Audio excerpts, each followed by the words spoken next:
मु तहसिल कार्यालय को आज आसती मोर गोटे केस थिला GKLC 9/21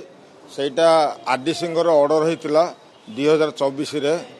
31 एकरे सेटा तहसिलदार पाखे आज पर्यटन पड़ी अच्छी मो महकिल बारंबार दौड़ी ये हैरान होती से विषय में आज बुझे आसती आसला सार मैंने किए ना आ जो सार अच्छा हृषिकेश पंडा महोदय तांको पचारे से कहले मु तो स्ट्राइक अच्छे आज कम कर काम अच्छा रेकर्ड भितर कम कले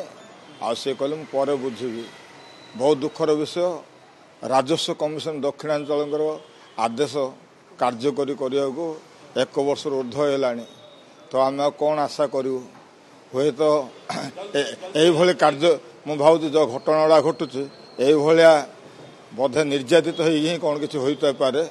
यही ऑफिसर हाँ मु निश्चय अपील करी से माने गंडगोल तो सरकार हाथ को नेले सरकार तार समाधान रास्ता कर जनसाधारण को हैरान कर हेनी सी कार्य करेंगे कार्य करिया ही दाबी।